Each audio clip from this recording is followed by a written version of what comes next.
Tomen sus sitios, por favor. Esa gente que sale a hacer porras.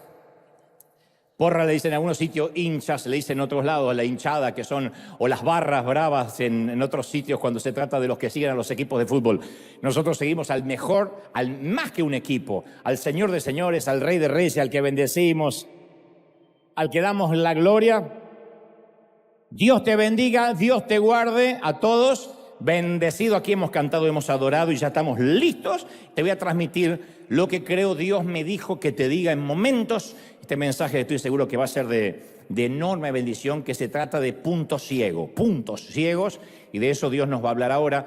Pero antes, esta es la presentación en sociedad de lo que vuestra semilla aquí y en el resto del mundo hace, lo que nuestra siembra hace. Yo siempre soy monotemático y repetitivo con esto, pero vale la pena repetirlo otra vez, refrescarnos.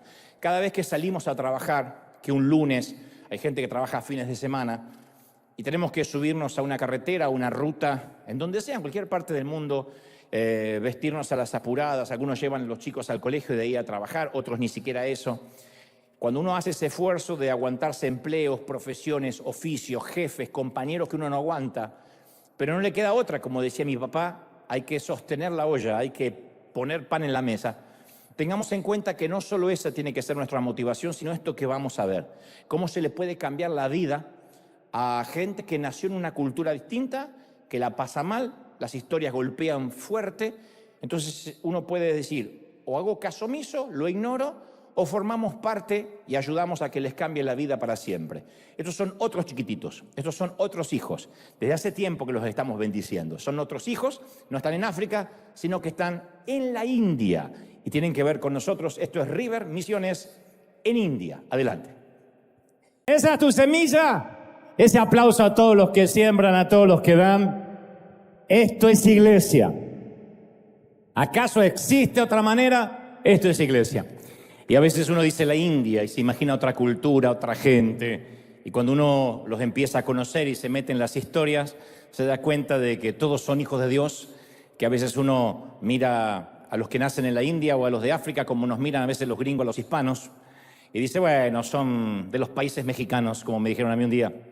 Le digo, no, yo no soy de México, yo soy de Argentina. Bueno, de los países mexicanos, me dijo un gringo. Y a veces tenemos esa costumbre de decir, bueno, el vecino es indio, aquel es chino, aquel es... Pero nos damos cuenta cuando nos metemos en la cultura que son pequeñitos del Señor y no es que solamente vamos, hacemos eso, sino que los sostenemos mes a mes, les enviamos el dinero, recursos para comer, para vestir, para educarlos. Ya tenemos varios niños, entre los 500 que ya tenemos en África, más estos 70 y tantos que tenemos en India. Caramba, que alguien puede decir, tengo varios hijos por ahí. Si te miran mal, después aclaras que los has adoptado, que lo hemos adoptado. Gracias River, gracias gente, gracias a los que están del otro lado, gracias por sembrar. Muy bien, ¿estamos listos para lo que Dios nos va a dar, sí o no? Muy bien. Yo sé que te he contado esta historia antes, pero amerita que volvamos a refrescarla a modo de introducción. No soy de los que descartan las historias porque alguna vez ya la dije, cuando sé que así como la palabra de Dios, sin ánimo de comparar, siempre hay historias que nos bendicen, porque además es un ejemplo magnífico que viene con la narrativa o que hace a la línea del relato. En cierta ocasión, el querido Rick Warren, un querido pastor, amigo nuestro, contó que un pastor de la ciudad le pidió a Rick que visitara su congregación con el fin que le hiciera una crítica constructiva. Le dice este pastor, sé, Rick, que tu aporte nos ayudaría y agradecería muchísimo que nos digas qué podríamos mejorar para ser más efectivos en nuestra misión evangelizadora. Y Rick accedió con mucho gusto, sin antes preguntarle, ¿estás seguro que quieres una devolución de todo lo que yo crea que debería cambiarse o mejorarse? Por supuesto, contestó el anfitrión. Quiero que me lo digas todo, porque eres un hombre que ha hecho un gran campus allí en Lake Forest, Saddleback, y creo que tenemos que aprender todos de ti, así que no omitas nada. Necesitamos crecer y mejorar. Así que Rick relata que llegó a la iglesia de su colega el día estipulado, comenzó a tomar notas de cada detalle que él consideraba que habría que hacer cambios o mejoras, mientras pensaba, ¿cómo valoro la humildad y el deseo de aprender de este pastor? ¿Cuántos estarían abiertos a, ven a mi congregación y critícame, tú que has hecho o has estado más años en el ministerio o has hecho más cosas, critícame lo que estoy haciendo mal para poder mejorar? ¿Quién tiene esa grandeza? Y dice que Rick pensó, necesitamos más líderes de este tipo. La cosa que a mediados de la semana siguiente, tal como lo habían convenido, Rick le envía a su colega todo lo que había visto y que consideraba que se debía mejorar, y se lo envía por email. Y le dice algo así: mira, mi querido pastor, gracias por la invitación. En primer lugar, al llegar al estacionamiento de la iglesia no había carteles indicadores, nadie me recibió, nadie me dio la bienvenida. Yo no sabía si iba a una iglesia o a un funeral. Así que me sentí desorientado hasta que finalmente encontré el templo, porque escuché que cantaban. Yo creo que deberías asignar a un equipo de bienvenida. Eso haría que la gente se sienta bienvenida desde el estacionamiento, desde que llega. Luego, cuando entré al templo, le dice Rick, los músicos ensayaban y probaban sonido. Mi sugerencia es que tus músicos lleguen más temprano, antes que se abran las puertas, antes que ingrese el público.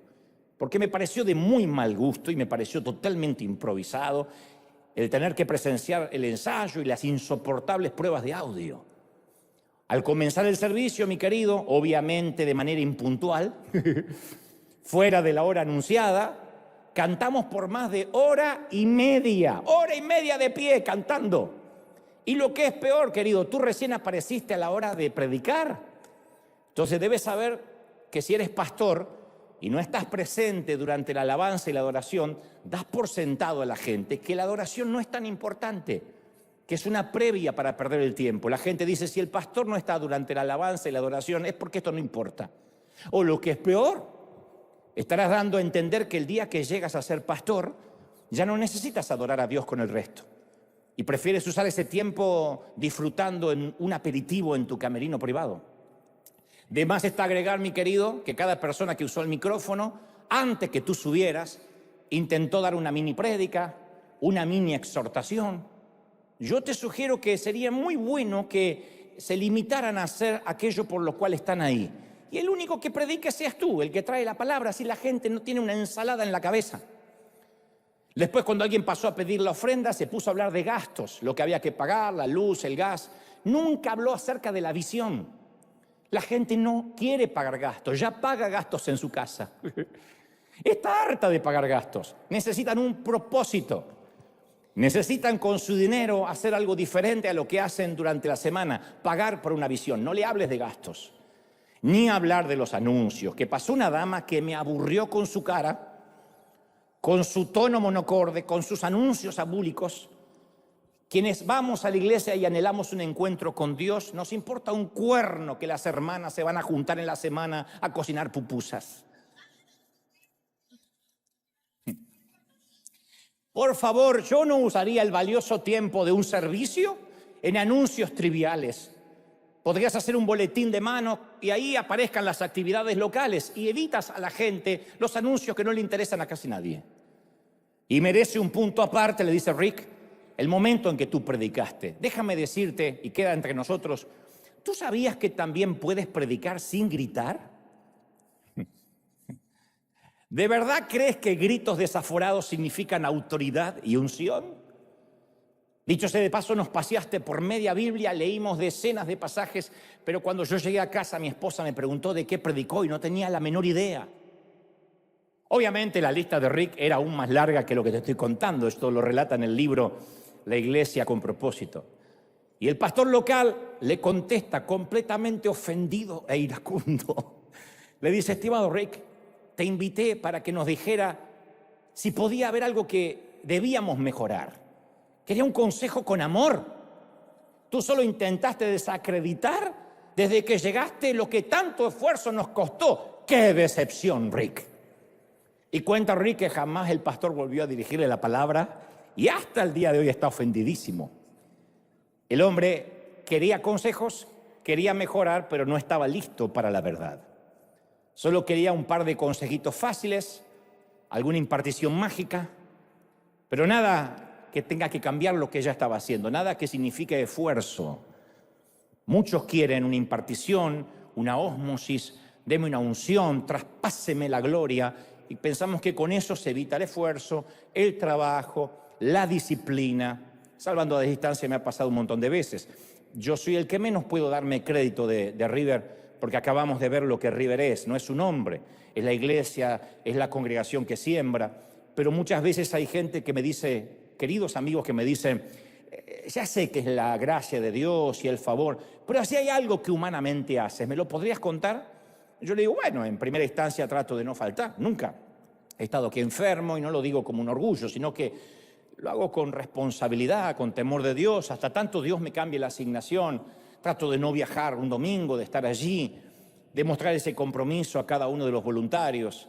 Y veo que me miran como diciendo, no, yo esperaba algo más mágico, algo como una unción, algo como una palabra profética. Pero cuando se trata de esfuerzo, generalmente está inherente o emparentado con la verdad. Y no todos estamos listos para escuchar la verdad. Y además tenemos los seres humanos una capacidad de vivir en medio de la negación que es asombrosa. La mayoría de nosotros, yo sé que me miran como diciendo, no, esto no es para mí. Sí.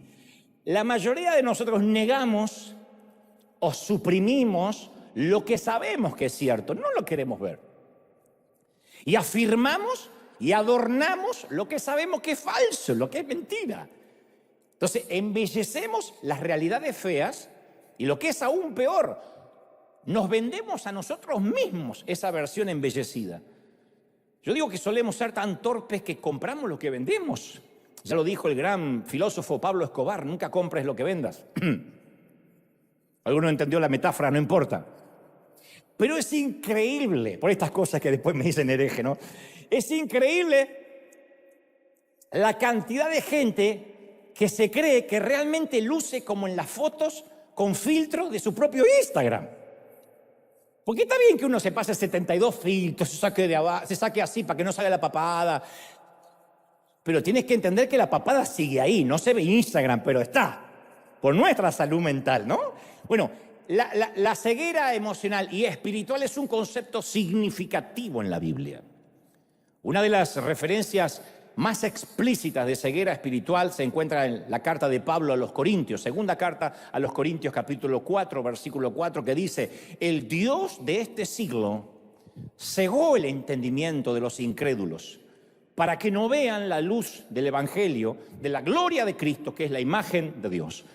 Y muchos cristianos, que obviamente no son incrédulos, no lo somos, tampoco queremos orar de verdad. Orar de verdad significa, voy a pedirle a Dios que me revele lo que está oculto en lo profundo de mi corazón. No voy a pedirle que me bendiga, que haga de mí una persona más linda y más bella de lo que soy. No, voy a decirle, Señor, muéstrame las partes feas, pútridas que no estoy viendo. Y no queremos orar e ir a fondo por la misma razón que a muchos no queremos subirnos a una báscula. Tenemos miedo a lo que esa excavación arqueológica vaya a descubrir. Y si la verdad acerca de mí es demasiado dolorosa, y si la verdad acerca de mí después no la puedo soportar, y si no me gusta lo que encuentro, Jesús dijo, conocerán la verdad y la verdad os hará free, libres. Lo cual deviene en la pregunta, ¿realmente queremos ser libres? Uno se pregunta, ¿por qué el Señor le decía a un paralítico, ¿quieres quedar sano? Porque a lo mejor le gustaba la dependencia. Porque a lo mejor no le gustaba la responsabilidad de la sanidad. Porque a lo mejor tenía que buscar trabajo, ahora tenía que formar una familia y pedir limosna y vivir de los demás, con el tiempo logra tener su encanto. Así que le preguntaba, ¿realmente quieres salir de la manta pequeña? ¿Quieres caminar? ¿Quieres recuperar la vista? Porque tendrás que valerte por ti mismo, ya se acabó el tiempo de dar lástima, de victimizarte. Así que las preguntas del Señor, aunque parezcan preguntontas, encierran algo mucho más profundo. Y yo pregunto, ¿realmente queremos ser libres? La verdad nos hará libres. La libertad tiene un precio. Me consta de confinados de la libertad, gente que ha estado presa, que inconscientemente vuelve a delinquir, porque la vida en prisión, en definitiva, termina siendo cómoda. Si logran hacerse respetar dentro de las paredes, no tienen que preocuparse por comida, por techo, por renta. Entonces hay de los que dicen, no sé si realmente quiero ser libre. Queremos saber la verdad acerca de nosotros y al mismo tiempo es como que tenemos grande deseo de no conocerla. Queremos estar conscientes de lo que en realidad somos, pero no sé si estamos listos para saberlo. Porque no nos gusta la verdad puede doler. No estoy hablando de la grosería, la verdad, cruda, sin aditivos. No nos gusta la verdad ni siquiera cuando se trata de nuestro físico. Compramos básculas, espejos, nos hacemos análisis médicos de rutina para que nos digan la verdad acerca de nuestro cuerpo. Pero luego no nos gusta la verdad que nos dicen. Si el médico nos dice, tienes que hacer una rutina de ejercicios, quita la sal de las comidas, abandona las harinas, decimos, yo creo que voy a pedir una segunda opinión. ¿Por qué es un médico chino? Y los chinos siempre son exagerados y trágicos, enseguida te quitan todo, mejor voy a buscar otro. Porque no nos gusta la verdad. Cuando nos pesamos en una báscula sucede algo similar. Conozco gente que se pesa muy temprano, en completo ayuno. Antes de subirse se quita hasta los calzones, todo. Además de los anillos, los aretes, los accesorios, el lápiz labial se lo quita porque eso puede pesar. Y antes de mirar los números, suelta la respiración. Ese no es tu peso real. A menos que vayas por la vida completamente desnuda y en completo ayuno, ese no es tu peso real. Yo peso a las mañanas, no, ese no es tu peso. El peso es a la noche. Ese es el peso, cuando la báscula hace...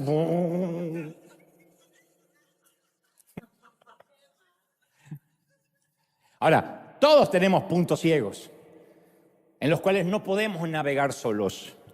Un punto ciego es lo más importante para un conductor, es lo que aprendemos cuando sacamos la licencia.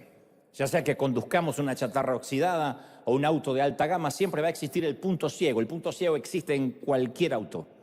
Es el lugar donde el objeto, el otro automóvil, se aproxima tan cerca nuestro que no podemos verlo por ninguno de los tres espejos. Hay detectores, hay autos que te dan una pequeña alarma diciéndote hay alguien cerca, ¿por qué no lo ves? Pero sí lo ven los que están alrededor, menos nosotros los que conducimos, porque nuestra posición limita nuestra percepción. Nuestra posición donde estamos limita la periferia, limita la percepción. Y por culpa de ese punto ciego muchos se han estrellado, porque, dicho, no sé, di vuelta y no lo vi. Y no podemos ver a quien casi tenemos encima nuestro.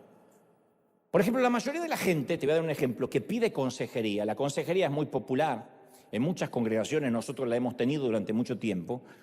La mayoría de la gente no quiere oír la verdad en una consejería, aunque se llama consejería, donde te van a aconsejar. Y entre otras cosas te van a dar la verdad cruda. Pero la mayoría que va a consejería o solicita ayuda, busca a alguien que le dé la razón. No solo en las iglesias, pasa a nivel mundial con gente que cambia de terapeuta cada semana porque dice, no, este terapeuta no me dice, no me llega, porque no le dice lo que quiere escuchar. Y cuando vienen a una iglesia a buscar consejería, el diálogo puede ser más o menos así. Ay, mire, mi matrimonio es un desastre, necesito consejería. Sí, venga, la vamos a ayudar. La dama dice, es que me casé con un tipo insensible, es Shrek. Jamás me sentí amada, jamás me sentí contenida por él, no sé qué le vi, estaba ciega, no sé qué le vi, que cambió así el tipo. ¿Qué hace un buen consejero? Muy bien, pero no vamos a ocupar este valioso tiempo hablando de él. Tú eres la que está aquí, tú eres la que viniste a pedir consejería, así que vamos a hablar de ti. Cuéntame, ¿qué has hecho mal? ¿O qué podrías decidir para cambiar esta situación? No, usted no me entiende. Yo hice lo mejor que pude, me lo aguanté. Pero tendría que conocer, es una bestia, sale al padre. ¿Qué digo al padre? Que la madre sale.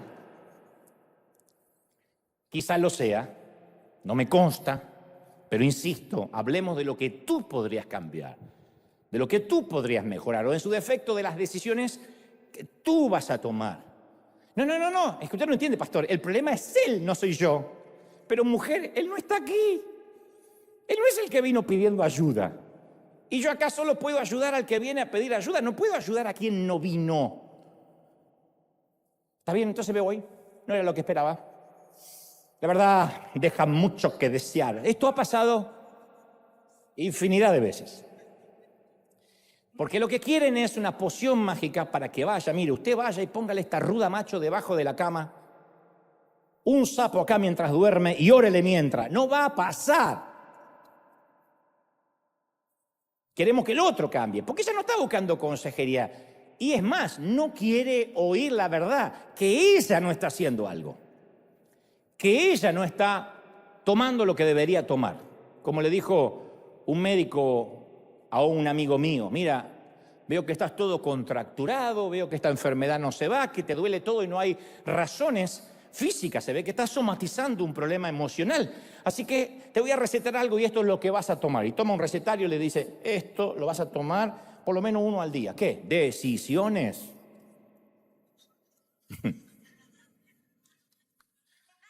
Vas a tomar, bien, me encantó esa risa, me la voy a llevar. Porque terminaron todo y hizo, ja, ja, ja. Queda como, me encantó. No, pero decisiones. Que es algo que uno puede tomar, no es algo mágico, no es un efecto placebo, es una decisión. Pero eso viene y deviene ¿de qué? De la verdad. Pero si buscamos a alguien que nos dé la razón, nunca vamos a encontrar la verdad. Pero en este caso, la dama que va a consejería lo que necesita es ponerse en víctima, que le tengan lástima y en su defecto está buscando un aliado que se ponga de su lado y diga, ay sí, qué bestia tu marido, una foto, mostrame una foto y lo reprendemos. Eso es lo que está buscando. Por eso siempre necesitamos a alguien que nos ayude a enjuiciar nuestros motivos, examinar nuestra conciencia. Pero para eso necesitamos que nos digan la verdad. ¿Conoce gente que dice barbaridades, que es grosera, que te maltrata? Y que un día la confrontas y te dice, no, interpretaste mal. Yo te amo en el amor del Señor. Y te dijo serpiente hace un ratito. Pasan las redes. ¿Qué me dicen de todo? Basura, serpiente, hijo de Satanás. Le digo, perdón, pero yo nunca te conocí, papi, cuando me ponen hijo de Satanás.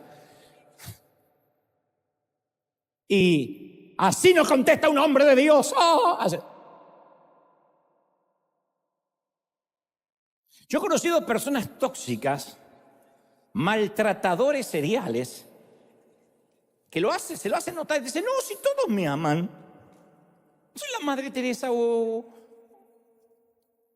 el Papa argentino, Francisco. O personas que jamás mueven un dedo, nunca se ofrecen para nada, viven tirados en un sillón y dicen, yo amo servir. Yo si no sirvo me muero. Ya tendrías que estar pútrida o pútrido. O aquellos líderes que llevan años sin crecer ministerialmente o lidiando con el mismo grupito hace años y escriben, nuestra iglesia está viviendo una explosión de avivamiento histórico. Yo especialmente recuerdo a alguien que vivía desesperado, que lo tenía a mi lado hace muchos años, desesperado por el dinero. Pero era un no sé si un defecto, un adjetivo muy visible, muy notorio. No había que conocerlo mucho porque de 10 palabras era dinero. Hablaba de crédito, de dinero y se quería comprar el auto del año y él valoraba a la gente por el auto que tenía. Tuviste el auto que maneja fulano, tuviste la casa que tiene mengano. Él, su escala de valores era el dinero. De hecho, hasta en su momento llegó a robarnos. Y su frase era, Dante, tú sabes que a mí lo que menos me interesa es el dinero.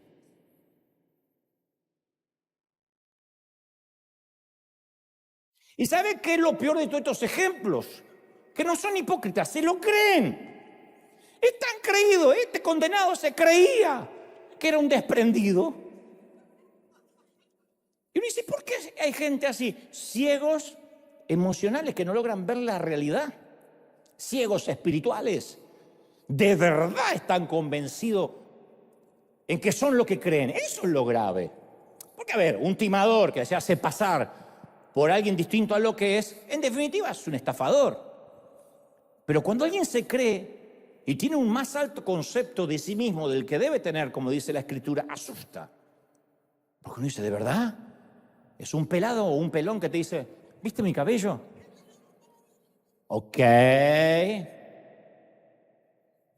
Entonces, El autoengaño es un misterioso proceso en el cual nos tapamos los ojos nosotros mismos.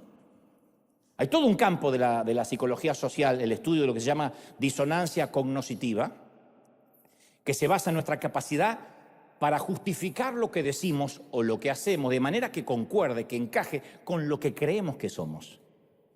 Entonces, nos guste o no, lo que ocultamos en nuestro interior, nuestra sombra, dicen en psicología, es intrínseca a nuestra historia y a nuestra personalidad.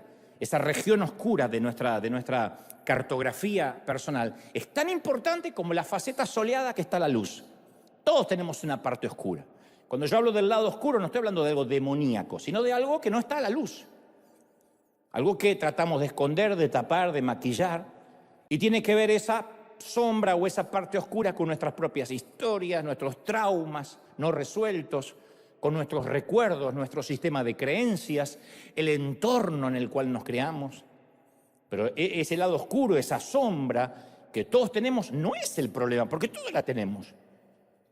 El problema es intentar eludirla, decir eso no existe, ese no soy yo, esa no soy yo. Eso es lo que se conoce como ceguera intencional. No hay peor ciego que el que no quiere ver, decía la frase. Yo te cuento algo que a mí me parece muy interesante. Nuestro cerebro tiene cerca de 1 millón de receptores sensoriales que gestionan la información que llega a nuestra mente. Es como el alma mater de una computadora. A veces esos receptores están distorsionados, no porque tengamos una anomalía, sino que están distorsionados debido a las experiencias negativas que hemos tenido a lo largo de nuestra vida hasta la fecha. Entonces la mente humana es una máquina de procesar muy poderosa. Nosotros no vemos con los ojos, vemos con el cerebro. Los ojos son un lente. Primero procesamos y luego vemos. Proverbios 23:7 dice, porque cuál es su pensamiento, tal es su corazón, tal es él. Como piensa, como es el corazón, tal es él. La personalidad es como uno piensa. Entonces la mente te puede hacer comportar como si fuera Miss Universo, cuando capaz que no aplicas ni a Miss Aguacate. No se ofendan, digo, no estoy mirando a nadie, pero es así.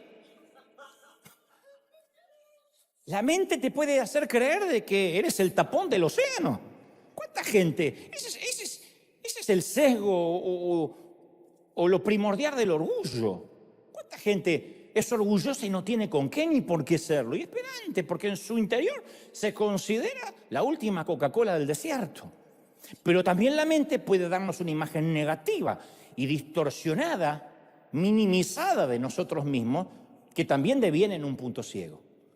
Por ejemplo, las personas que luchan con la anorexia, que creen que tienen sobrepeso cuando literalmente están piel y huesos. Pero se miran al espejo y su mente refleja que están excedidos de peso. Yo he conocido a personas con un talento increíble, nunca lograron ver lo que eran. Y si uno no se autovalora, los demás menos nos van a valorar.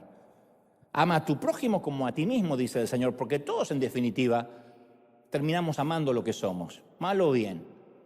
Aún el que sufre de la peor estima, uno se termina amando, porque uno, mínimamente se higieniza, se lava los dientes, quiero creer, se pone desodorante.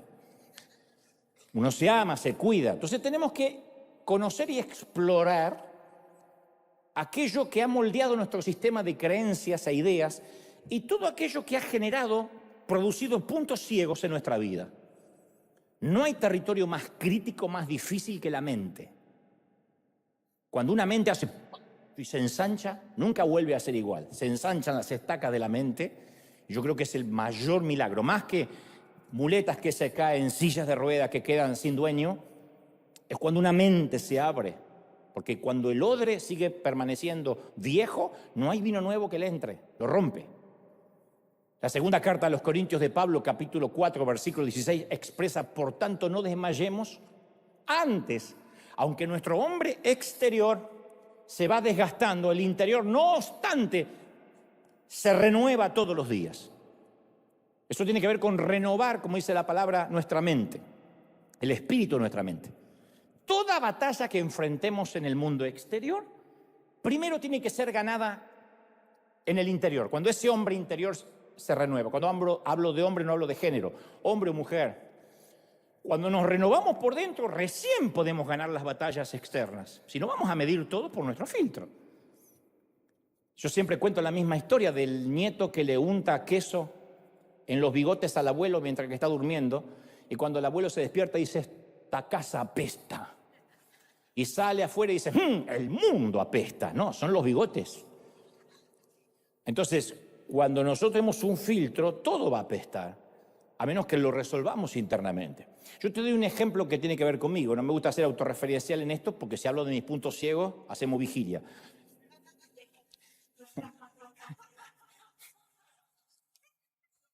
Yo tengo muchos puntos ciegos, de los que obviamente no estoy consciente. ¿Por qué? Porque son ciegos. ¿Y cuáles? Si son ciegos, ¿cómo voy a saber? Pero le pido a Dios que traiga luz sobre ellos. Yo digo, Señor, un punto a la vez, porque si no me voy a volver loco. Y Dios me va revelando de a poquito. Pero hay uno en particular de los que descubrí, mío, con los años. Yo era el tipo de persona que rechazaba cualquier tipo de afirmación o elogio. Y yo sé que hay gente aquí que puede padecer el mismo sesgo. Que te dice, ay, me encanta tu vestido. Ah, este trapo viejo lo compré en Ross, descuento para jubilados los martes. Nadie te preguntó, ¿dónde lo compraste? ¿Cuál es el precio y si es viejo o nuevo? Te dijeron, qué lindo vestido. ¿Te hiciste algo en el cabello? Se ve fabuloso. Nah, me tapé las canas que ya estoy vieja o viejo. Pero qué educado es tu hijo. Deberías verlo en casa. Ese patrón de desviar los elogios no es humildad. Puede estar tan arraigado que no nos damos cuenta que es un punto ciego que molesta. No hay peor cosa que alguien que no sepa recibir un gracias. Un día Dios me dijo, ¿por qué siempre haces eso? Yo lo sentí fuerte. ¿Por qué haces eso? Cada vez que alguien te dice que yo te usé o que tu mensaje lo conmovió, le ayudó a tomar decisiones, encuentras un modo de despreciar el elogio. Aprende a decir gracias. Porque si no sabes recibir elogios, porque tampoco sabes elogiar. Y siempre me resultó muy difícil aceptar palabras que me afirmen personalmente. ¿Y algo de eso dónde viene? Y de haberme criado en una cultura evangélica que considero que el elogio es una forma de orgullo. Dice que no se te suba la cabeza, ¿eh? Van a ver en las redes siempre me ponen, no pierdas la humildad, ¿eh? No pierdas la humildad, ¿eh? No pierdas el piso. Es como que no les robes la gloria a Dios. Viste que hay guardianes de la gloria de Dios. Como si Dios necesitara guaruras, guardaespaldas para que no le roben su gloria. Siempre hay gente que dice, no le robes la gloria a Dios. Entonces yo siempre tenía miedo de decir cualquier cosa que le robe la gloria a Dios. No obstante, ese punto ciego, yo lo puedo, salud, ese punto ciego, cuando vaya a ofrendar, retire el pulmón. Ese punto ciego, yo lo puedo rastrear hasta una convicción. La convicción del punto ciego no empezó de grande, empezó a los 5 años, 5 o 6 años. Yo siempre me creía un niño esencialmente malo, torpe y molesto, que había nacido de casualidad, que de hecho nací de casualidad. Mi mamá pensaba que era un tumor. Así que yo nací de casualidad. Yo siempre decía, mi postura era, yo sé que molesto, que respire, perdón. Yo sé que molesto. Yo me iba a dormir con mi mamá. Mi papá se iba a trabajar y yo me pasaba en la cama de mi mamá, tenía 5 o 6 años, y yo trataba de sincronizar mi respiración con la de ella, para que ella no me acusara de estar absorbiendo mi monóxido de carbono. Entonces yo hacía... y respiraba junto con ella, porque si yo le respiraba en la cara se quejaba. Me dejaste toda la peste, me decía. Entonces yo hasta respirar me sentía mal. Entonces siempre que alguien me decía algo amable, mis padres me enseñaron a despreciar el comentario. Así que yo razonaba que si una persona no me conocía lo suficientemente bien, era lógico que pensara que yo era un buen chico, porque no estaba viendo quién yo era en realidad. Entonces algunas de las dagas verbales que atraviesan nuestros corazones provienen de heridas sufridas hace mucho tiempo. Uno tiene que rastrear, y esto no es revolver el pasado, pisotear el perdón de Cristo. Significa, a ver, ¿por qué yo tengo siempre el mismo patrón? Porque una vez que te pase está bien, 2, 3 puede ser casualidad, 4 es un patrón. Y si no lo tratamos, es un punto ciego crónico.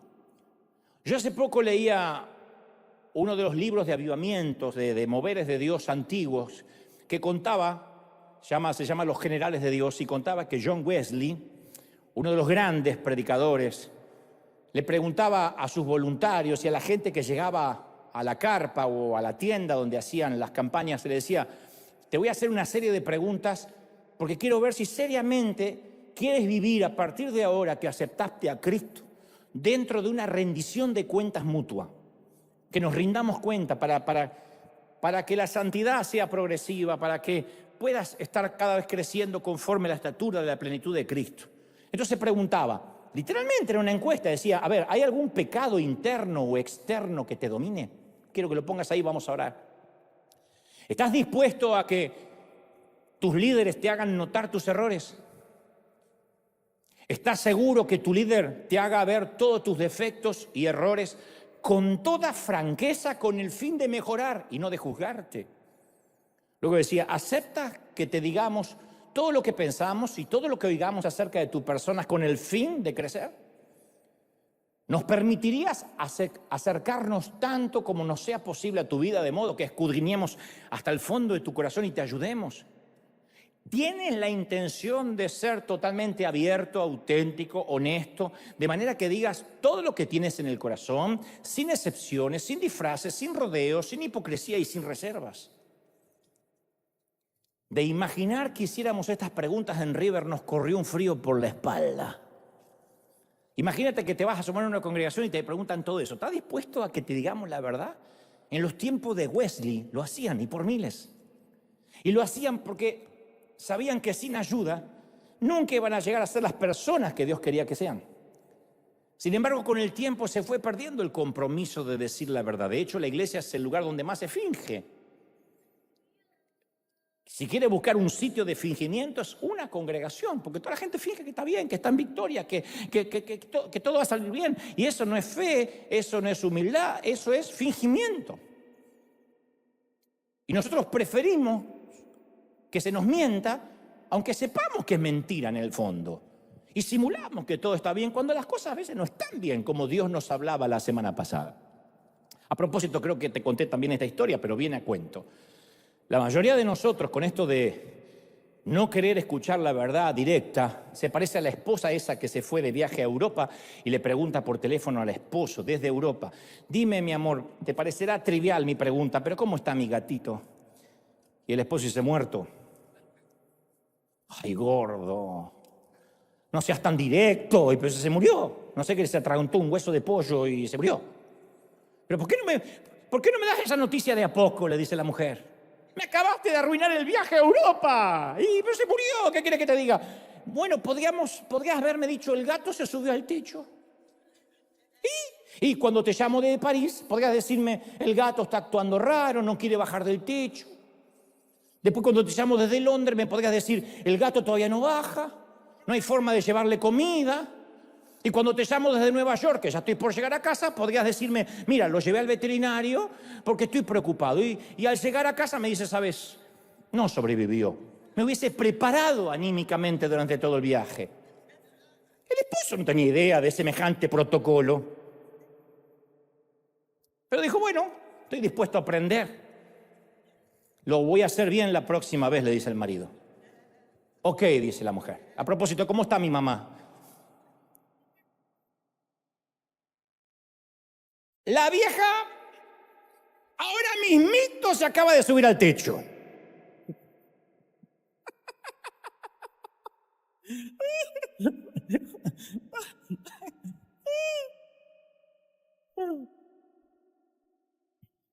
No nos gusta la verdad.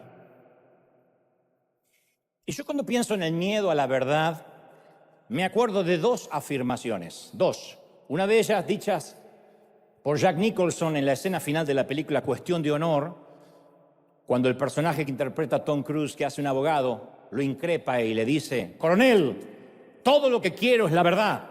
A lo que Nicholson responde muy vehemente, dice: tú no quieres la verdad, ni siquiera sabrías qué hacer con ella. La segunda afirmación que me viene a la cabeza es la que dijo Jesús: conoceréis la verdad y la verdad os hará libres. Así que nos toca decidir en quién creer, si en Jesús o en Jack Nicholson. Nicholson dice: tú no sabes manejar, ni podrías manejar la verdad. Jesús dijo, sí, la verdad te va a hacer libre. Y si creemos obviamente a Jesús, tenemos que ver lo que no queremos ver y buscar el perdón de Dios, porque uno busca el perdón cuando logra ver. ¿Cómo uno se va a arrepentir de lo que no sabe que hizo? Es un perdón, un pedido de perdón vacío. Es como cuando un cónyuge le dice al otro, perdóname por todo. ¿Pero por qué? ¿Qué sé yo? Por lo que te haya ofendido. Ese perdón no sirve. Porque es un perdón para dejar feliz al otro, pero no está reconociendo nada. Y yo digo siempre, perdón no es lo mismo que amnistía o indulto. Yo alguna vez expliqué esto. La amnistía o el indulto son términos que lamentablemente se utilizan mucho en el ámbito político. Y lo habremos escuchado mucho. La amnistía deriva de la misma palabra griega que procede amnesia. Amnistía, amnesia, que significa el olvido del delito o del crimen. El olvido no produce arrepentimiento. Decir, ya está, no quiero pensar, no produce ni ver el punto ciego ni poder arrepentirme. Es amnistía, no perdón. Hay otra palabra muy popular llamada indulto, que no significa que se perdone el delito. Se le perdona el cumplimiento de la pena o la condena por ese delito. ¿Han escuchado? Se indultó a los militares. El presidente indultó a los presos. Le perdonó la condena, no el delito. Y el Señor nunca prometió un indulto, que significa que nos libre del infierno, pero que no nos va a perdonar el pecado y lo va a recordar cada vez que metamos la pata. Tampoco nunca ofreció amnistía, porque la amnistía actúa sobre el delito mismo, anula los antecedentes penales de quien la recibe, que no tiene que arrepentirse necesariamente. Para recibir una amnistía no necesito arrepentirme. La amnistía, según la RAE, según el diccionario de Real Academia Española, es el olvido del delito que extingue la responsabilidad de su autor. O sea que una persona que ha recibido amnistía es como que nunca hubiese cometido un delito. En resumen, para no aburrir, el indulto no perdona el delito, pero perdona la condena, mientras que la amnistía es el olvido del delito. Y la gracia de Dios no es ni indulto ni amnistía, que en todo caso son perniciosos tecnicismos legales y humanos. Lo que hace que recibamos la gracia de Dios es la confesión, que deviene el arrepentimiento y admite el error, busca el perdón. En cambio, la amnistía niega el delito. Declara la inocencia, pero niega el delito. No, yo nunca hice eso, yo no me acuerdo haber hecho eso. Eso no es pedir perdón. Y muchos elevamos oraciones pidiendo perdón cuando en realidad lo que estamos pidiendo es amnistía o indulto. Y Dios dice, no va a ser perdonado, no vas a librarte de eso, porque lo que quieres es que me olvide. Y tú tienes que recordar para arrepentirte, si no, no hay gracia. Si yo no sé qué ley estoy violando, no voy a valorar la gracia. Y para que recibamos la gracia tenemos que reconocer el pecado. Lograr decir, ok, este es un punto ciego. Quiero trabajar en él, quiero que Dios me perdone por la gente que herí, porque estoy quizás ofendiendo a Dios. David lo expresa así en el Salmo 19:12. ¿Quién podrá entender sus propios errores? Líbrame de los pecados que me son ocultos. Preserva también a tu siervo de los soberbios, que no se enseñoreen sobre mí, que la soberbia no se enseñoree sobre mí. Entonces seré íntegro y seré limpio. El Señor le dice David al Señor, no sea que yo sea un soberbio y no me doy cuenta. Porque la soberbia, el orgullo, es como el olor a pata, lo sienten todo menos el dueño.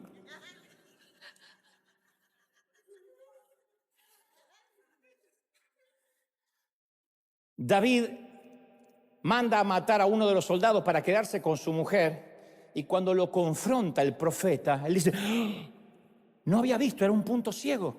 ¿Cómo sé que era un punto ciego? Porque antes de eso el profeta le habla con una metáfora. Natán va y le dice, ¿qué se debe hacer con un hombre que se queda con la ovejita ajena y cuando tiene un montón de ovejas propias? Ese hombre debe pagar. David era un hombre íntegro, que sabía lo que era la justicia, no estaba viendo lo que él estaba haciendo. Cuando se revela el punto ciego, ¿qué trae? ¡Ay, Señor, no quites de mí tu Santo Espíritu! Pero tiene que haber una revelación. Nosotros a veces queremos la gracia sin tener que atravesar por la verdad de la confesión, sin tener que enfrentar el punto ciego. Entonces no hay gracia. No buscamos que Dios nos perdone, solo queremos que Dios se olvide de todo. Que Él no vea, que nosotros nos veamos y que nadie de la iglesia vea. Y eso no es perdón. Es amnistía, amnesia. Y la Biblia dice que Dios es grande en misericordia, no que es un viejito con Alzheimer. Entonces, Adán y Eva comieron del fruto, oyeron la voz de Dios en el huerto, se agazaparon detrás de las hojas y Dios dijo, ¿dónde estás tú, Adán? La pregunta fue espiritual, no geográfica. ¿Cómo no iba a saber Dios dónde está? Pero ¿en qué lugar espiritual te encuentras? ¿Desnudo? ¿Consciente de la desnudez? Los secretos siempre levantan un muro. La confesión nos hace ver desnudos y construye un puente. La vulnerabilidad construye un puente. La hipocresía nos aleja. Entonces, la revelación de quiénes somos produce la confesión del punto ciego para que tomemos una decisión, como le recetó a mi amigo el doctor, decisiones y que cambiemos, hagamos algo para cambiar. Yo te voy a hacer una pregunta directa, no tienen que responderme en voz alta, obviamente, pero ¿guardas un secreto que quieres que Dios no sepa? Te dirán, ¿cómo no lo vas a ver? No se lo dices. ¿Hay alguna parte de tu vida que prefieres no hablar con Dios? Que dices, bueno, es que Él conoce todo, a mí me da pena. ¿Hay alguna bodega sellada, algún sótano con llave? ¿Alguna parte de tu pasado o de tu presente que no quieres arreglar o enfrentar y esperas que Dios mágicamente se olvide? Porque Él es perdonador, porque Él es gracia, pero no has pasado por enfrentar el punto ciego y el arrepentimiento para acceder a esa gracia que, por cierto, está disponible. La verdad nos hará libre. Cuando un testigo se pone en pie frente al juez y al jurado, coloca una mano sobre la Biblia y levanta la otra y jura, diré la verdad, toda la verdad y nada más que la verdad. Es un testigo, su trabajo no es ampliar la verdad, ni diluir la verdad, ni explicar la verdad, solo decirla. Es tarea de los legisladores interpretarla. Es tarea del jurado resolver el caso. Es tarea del juez aplicar la ley. ¿Y el testigo? El testigo solo tiene que hablar la verdad. Habrán visto en los juicios que alguien quiere explicar más. Protesto, su señoría. Solo está redondeando lo mismo al lugar. Sea explícito. La verdad. Si hace más o menos que eso, contamina el resultado. Y de Génesis a Apocalipsis, el tema es el mismo. Dios ama la verdad y aborrece el engaño. Ahora yo me pregunto, si decir la verdad es algo tan importante, si todos estamos de acuerdo en que lo necesitamos para crecer, si es un acto de amor, ¿por qué la decimos tan pocas veces? Sencillamente porque hace falta valor para decir la verdad. Porque si le decimos una dolorosa verdad a alguien, las cosas se pueden enredar. Entonces nos aguantamos amigos tóxicos por años. 30 años la misma amiga que viene a tu casa y te critica siempre por lo mismo y te mira con envidia y percibe su envidia. ¿Por qué la aguantas? No, es que tampoco la quiero ofender. Eso no es amor, porque no se trata de la salvación de ella, se trata de lo que estás aguantando. La verdad tal vez haga que nos rechacen, tal vez nos quiten el like, tal vez nos bloqueen, tal vez nos metan en una conversación difícil. Entonces no decimos la verdad porque tiene un costo. Claro que tiene un costo, la mentira es gratis. La verdad tiene un costo. Entonces lo que hacemos es cambiar toda nuestra vida por una paz ficticia.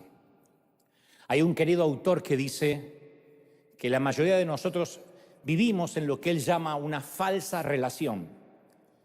Y la marca distintiva de las falsas relaciones es que evitamos conflictos con todo el mundo. En la falsa relación vamos a los seguros, hablamos de cosas superficiales, solo decimos cosas con las que la mayoría va a estar de acuerdo. No queremos ser el que piensa diferente en la clase, o en casa, o en la iglesia. Y decimos esas mentiras piadosas para asegurarnos de no herir los sentimientos de nadie, que nadie se ponga tenso cuando lleguemos. Y mantenemos nuestras relaciones abiertas, agradables y bien lubricadas. Nadie tiene un conflicto con nosotros y decimos, es que soy una buena persona. No, no vives en la verdad. Porque la verdad siempre va a traer sus propias convicciones y va a confrontarse con las de otro. Pero a veces filtramos las frases para asegurarnos que nadie se ofenda. Y en definitiva, no tomar ninguna postura es una postura. Y si nos sentimos heridos, tenemos el cuidado de esconderlo. O sea, nos ofenden y no lo decimos. No hay que gritar, no hay que necesariamente insultar, pero cuando uno se traga las ofensas, es veneno que se mete dentro de nuestro organismo. Tampoco hay que tirarle el veneno al otro, pero decir, sabes, esto me está ofendiendo, me duele. Deberíamos resolverlo. La falsa relación es complaciente, es educada, bondadosa, está siempre estancada y termina siendo fatal. Y a veces entre los cristianos hablamos tanto, cuidándonos tanto de no ofender a nadie, que terminamos diluyendo lo que íbamos a decir. Y todo lo que hablamos es superficial, playito. Yo a veces escucho prédicas porque yo necesito alimentarme y termina siendo algo playo, siempre lo mismo, siempre una frase de atrás para adelante, de adelante para atrás. Yo digo, ¿por qué no encuentro solidez? Porque no podemos hacer todo un mensaje donde nadie se ofenda. En Argentina, yo lo conté también, ocurrió un hecho muy particular en el segundo mandato de un presidente llamado Hipólito Yrigoyen, allá por 1930. Como el gobierno de Hipólito Yrigoyen comenzó a colapsar, no había internet, obviamente, sus colaboradores decidieron imprimirle a él un periódico ficticio de un solo ejemplar.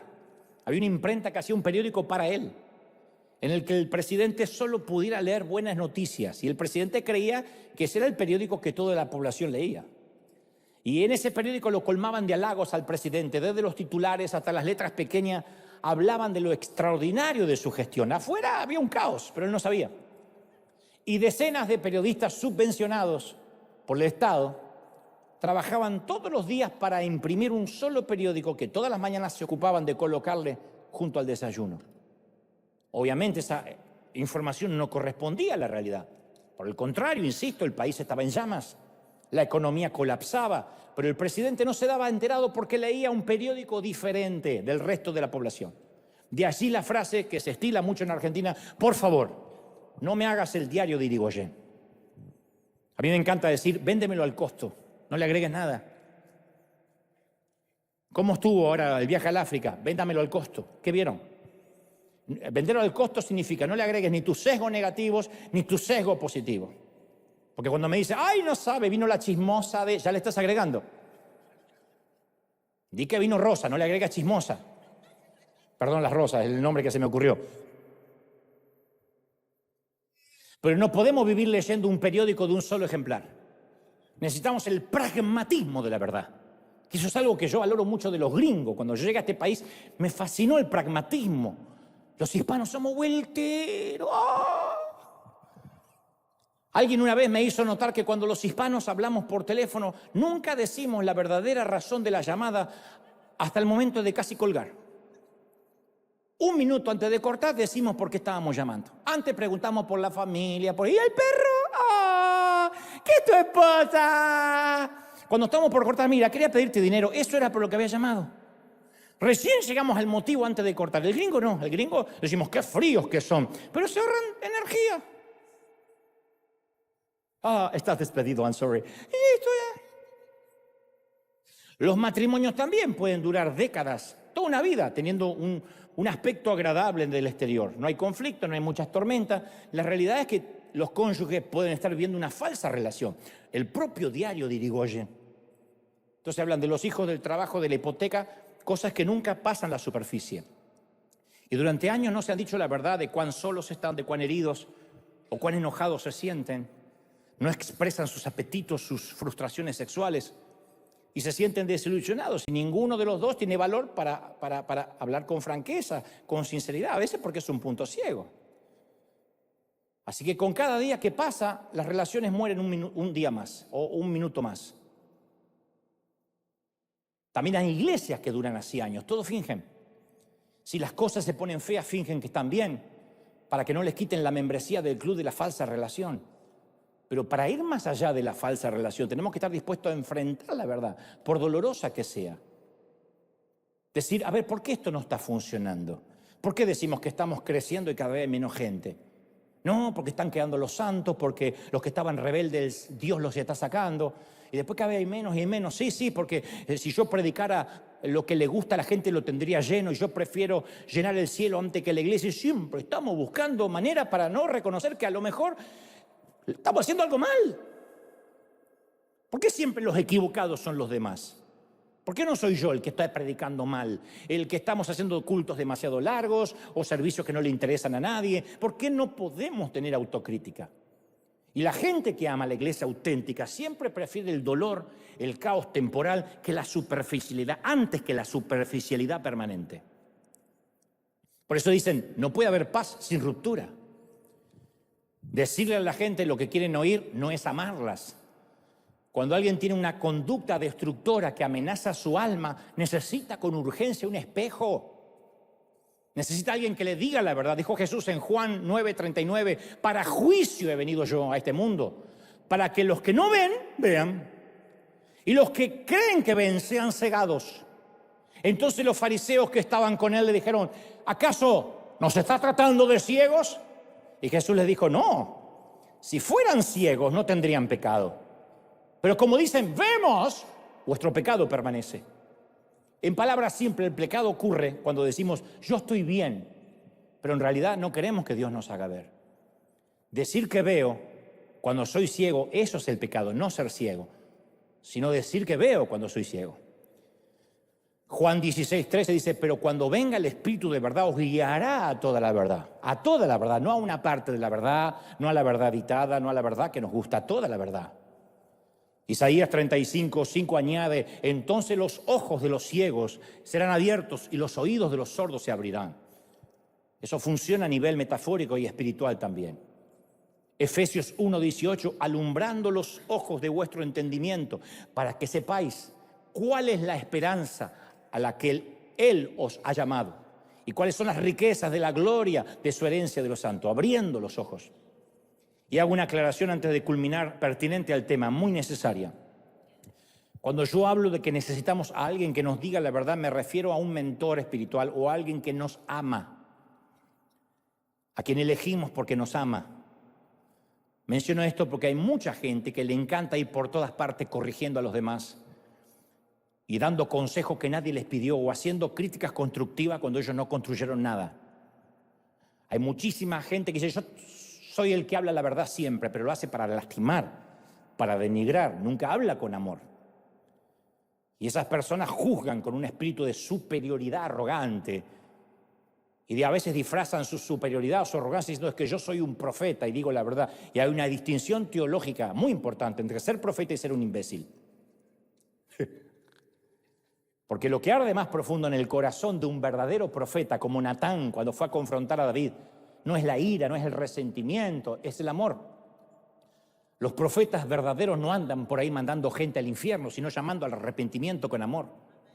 Entonces, cuando yo hablo de dar cuentas a otro, tampoco significa que tenemos que permitir que alguien nos controle la vida. Cuidado, porque en muchas congregaciones se tuerce la idea de rendir cuentas hasta convertirla en un sistema hegemónico de control.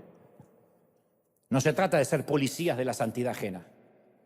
En las iglesias genuinas, en las iglesias maduras, como creo que es esta, cada uno es responsable con el Espíritu Santo de su propia vida. Pero no podemos abdicar esa responsabilidad, no podemos delegarla aunque quisiéramos. Cada uno es responsable de su crecimiento, del fruto del Espíritu que está en él. Pero la rendición de cuentas es una herramienta, un don que nos regalamos mutuamente para descubrir puntos ciegos que no logramos ver si intentamos navegar solos. Todos necesitamos un espejo, especialmente los líderes, cada vez más espejos necesitamos. Porque quienes predicamos, quienes estamos liderando, a veces nos transformamos en jefes de pequeñas colonias de roedores donde nadie se atreve a decirle nada al ratón mayor. Y me consta que a veces para disimular puntos ciegos, algunos dicen que yo estoy bajo una cobertura. Y esa cobertura es alguien lejano, a quien le mandan una ofrenda, que está muy lejos como para que pueda objetarles algo. Pero cuando uno se rodea de verdad de grandes personas, eso te eleva. Si quieres un gran carácter, rodéate de personas de gran carácter que no teman decirte la verdad, no para lastimarte, con amor. La verdad con amor no lastima. Los asesores de imagen se dedican a eso, así hacen, construyen a los candidatos políticos. Y le dicen cosas que no les va a gustar. No uses más ese color de traje, no puedes pararte así. No se pueden ofender, porque trabajan para ellos. Excepto que los asesores de imagen pueden cambiar la imagen externa, pero no pueden cambiar nuestros corazones. Y el Espíritu Santo puede cambiar nuestros corazones. Entonces tenemos que entender que en el ocultamiento no hay sanidad. Las heridas tapadas nunca sanan.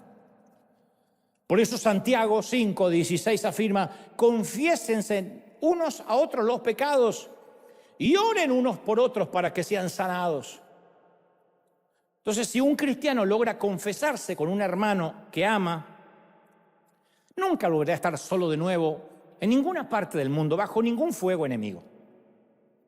Uno tendría que llegar al momento de decir: a ver, en la presencia de un médico me puedo dar el lujo de ser un enfermo y contarle lo que me pasa. En la presencia de otro cristiano me puedo atrever a ser un pecador sin miedo a que me juzgue o que reparta el chisme. Ese es el tipo de iglesia que Dios tenía en mente. Todas las relaciones estancas se mueren cuando la gente deja de correr el riesgo de mostrarse a sí misma. Recordemos que las relaciones interpersonales nunca están estáticas, siempre están en movimiento. Si tienes un amigo, un cónyuge, un hijo, siempre esa relación está en movimiento, hacia una profundidad mayor o hacia una superficialidad mayor. Hace muchos años un querido pastor que está en la presencia del Señor, se llamaba Omar Cabrera, el reverendo Omar Cabrera, me preguntó: Dante, ¿con quién puedes ser tú mismo? Decir todo, todo, todo, sin miedo a las represalias, al juzgamiento. Y me di cuenta que no tenía muchas personas. Y nosotros necesitamos responder a esa y a otras preguntas como: ¿quién daría un riñón por nosotros? Pero de verdad, ¿con quién estamos? ¿A quién de nosotros le daríamos un riñón? Que es como una suerte de casi metáfora, pero que define darle algo de nuestro cuerpo. ¿Con quién estamos dispuestos a estar hombro a hombro en las buenas y en las malas? ¿Y quién está con nosotros realmente? Independientemente de lo que sientes exteriormente, porque tú puedes decir: no sé si la amo, si lo amo, si esta relación, no importa. ¿A quién dirías: estoy, ahí estoy? Este hijo me ha sacado canas verdes, como decía mi mamá, pero ahí estoy. ¿En quién podemos confiar? ¿Quién nos guarda las espaldas y nos cubre? ¿Quién nos va a levantar cuando caigamos? Sin preguntas. ¿Quién llegará con una pala a medianoche? Y luego amerita otro tipo de preguntas.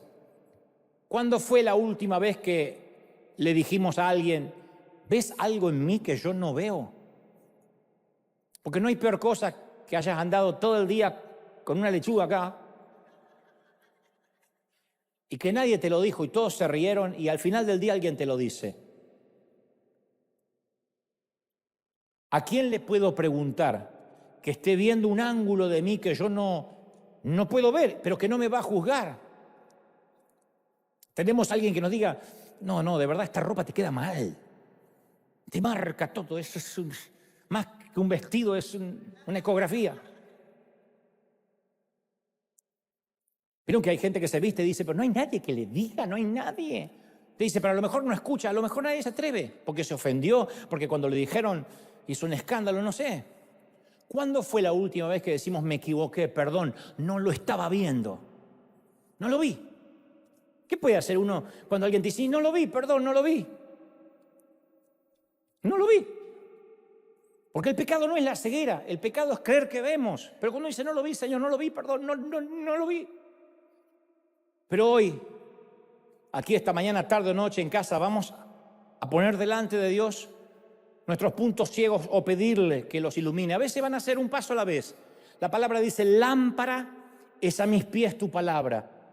¿Saben lo que es una lámpara a los pies? Que posiblemente la lámpara no puede iluminar todo el camino. No sabemos dónde vamos.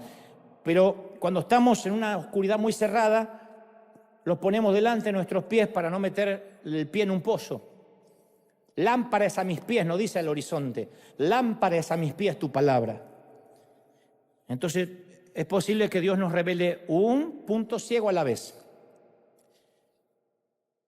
Y cada vez que lo vayamos descubriendo, no pidamos ni amnistía ni indulto, ni digamos: no quiero hablar más de eso, Señor, me lastima. No, hablemos. Tengamos la conversación difícil con el Señor, para que eso sea expuesto, cubierto con la sangre de Cristo, y que cuando lleguemos a fin de este año digamos: este año descubrí que lo único que sé es que antes estaba ciego y ahora veo. Ahora Dios me devolvió la vista. Vamos, ese aplauso al Señor de señores. Cuando te pongas de pie, vamos a sellar la palabra con un aplauso como hacemos cada domingo. Señor, te exaltamos. Gracias por esta palabra, te amamos. ¡Aleluya! Impresionante. ¡Aleluya! Te amamos, Rey de Reyes. Vemos. Bendito eres. Te exaltamos, Dios. Te exaltamos. Si puedes orar conmigo, oremos. Cierra tus ojos unos minutos y ora conmigo. Señor Jesús, es en este día que venimos delante de ti, hemos escuchado tu palabra. Y en primer lugar, yo soy el que te dice, Señor, mira mis puntos ciegos. Levanta gente que me ame, que pueda mostrármelo, gente que ya me ama, pueda decírmelo con amor para que yo pueda corregir los rumbos. Perdóname, Señor, si he lastimado sin darme cuenta. Si he sido alguien hiriente y no me he dado cuenta de mi ironía, de las palabras y le he llamado solamente buen humor. Perdona si he tratado de ampliar, diluir o reducir la verdad. Señor, venimos a ti con los síntomas, pero no sabemos cuál es la patología y ese es el trabajo de ti, Espíritu Santo. Tu trabajo. Dinos, muéstranos. Oh Señor, sé que no nos gustará lo que vamos a ver. Y cuando creemos que ya hemos alcanzado un nivel, tú nos mostrarás más. Cuanto más nos acerquemos a la luz, más descubriremos que hay que cambiar. Pero qué glorioso es tu proceso. Qué maravilloso es que nos muestres, porque tú al que amas disciplinas y corriges a todo aquel que te recibe como padre y que tú tomas como hijo. Perdónanos, Señor. A los que están en casa y están haciendo esta oración en sus salas, en sus comedores. Perdónanos, Señor. Ayúdanos cada día a descubrir lo que tenemos y debemos cambiar. Imprime sobre nosotros una pasión. Llévanos al arrepentimiento, si puedes. Si te nace, levanta tus manos y dile, Señor, perdóname. Vamos a hacer la oración de David. Líbrame de los pecados que me son ocultos. Perdóname todo aquello que no logro ver. Quita de mí todo aquello que no te agrada. Escudriña, líbrame de la soberbia que nunca se enseñoree sobre mí. No permitas que alguien, que algo tome el timón de mi corazón. Todos orando, todos. Señor, quita de mí lo que no veo. Escudriñame en lo más profundo. Y luego procede a limpiarme con hisopo. Procede a una remoción quirúrgica si es necesario. Porque necesito estar a cuentas contigo, porque mi corazón te anhela. Señor, quiero la gracia, pero la gracia viene, la puerta a la gracia es el arrepentimiento. Dile, Señor, perdóname si he sido petulante, si he sido, no sé, lujurioso, mentiroso, engañador. Ponle nombre, ponle nombre, ponle nombre. Nadie está diciendo, Señor, tú lo conoces todo. Ahora es hora de ser honestos con Él. Perdona, Señor, las canalladas de mi vida. Perdona, Dios, los atajos que he tomado. No me siento orgulloso de quien he sido. No tengo orgullo de muchas cosas de las que he hecho y sigo haciendo. Pero solo pido que tu gracia baste hoy para mí. Que tu gracia cubra esa debilidad y revele los puntos ciegos. Te exaltamos, Señor. Muéstranos qué tenemos que cambiar, qué tenemos que esperar que nos transforme. Revélanos. Mi querido, la revelación va a traer dolor, pero no te asustes, no te preocupes. Es la angustia que conduce al arrepentimiento, no al remordimiento. No te vas a remorder, te vas a arrepentir. Y tan pronto como digas, perdona, Señor, no lo había visto, podrás ser parte de los que dicen, era ciego, pero ahora veo. Puedo verlo, es tan sencillo, puedo verlo. Señor, perdónanos a los que hemos culpado a la iglesia, a otros líderes, a los haters de las redes, lo que hemos culpado a las familias, a los padres, a los cónyuges, a los hijos, a los amigos, a los pastores que no supieron estar ahí. Perdónanos por tirar siempre la pelota afuera. Perdónanos siempre por culpar al otro. Hoy nos hacemos cargo de nuestros puntos ciegos. Líbranos de los pecados que nos son ocultos, de las debilidades que desconocemos. Líbranos de los talones de Aquiles que no sabíamos que teníamos, de la kriptonita que nos debilita ante el enemigo. Líbranos, perdónanos, ayúdanos. Señor, esta mañana he predicado lo que creo me has dicho que diga. No he omitido, no he quitado. He hablado la verdad sin aditamentos, sin anabólicos. Y ahora cuando ellos regresen a casa soy libre de esta palabra, soy libre de la sangre de cada quien. Soy libre de la responsabilidad que cada uno tomará. Como orador, como he hecho todos estos años, he hablado al intelecto. Es torpemente donde yo apenas puedo llegar, pero tú llegas al corazón, al alma, al espíritu, y creo que hemos hecho un buen equipo otra vez. He hablado lo que tú me dijiste. Sea tu espíritu ahora el que redarguye, el que se quede con ellos en sus hogares, en que estas palabras sigan retumbando en el automóvil, en el bus, esos hogares, en la cocina, en la cama, al levantarse, al acostarse. Que estas palabras queden escritas en las tablas de nuestro corazón, atadas a nuestro cuello, y sean transmitidas a los hijos de nuestros hijos. Palabra fiel, palabra sabia dicha por ti, generada en los cielos, en la usina de la eternidad, y transmitida por este cartero a estos tus hijos. La recibimos, la digerimos, procesamos la palabra y estamos dispuestos a que trates con nosotros, y con cada punto ciego no dejes ninguno hasta tanto estemos en la eternidad. Lo creemos, lo declaramos y en tu nombre decimos amén. Amén. Ese aplauso al Señor de señores.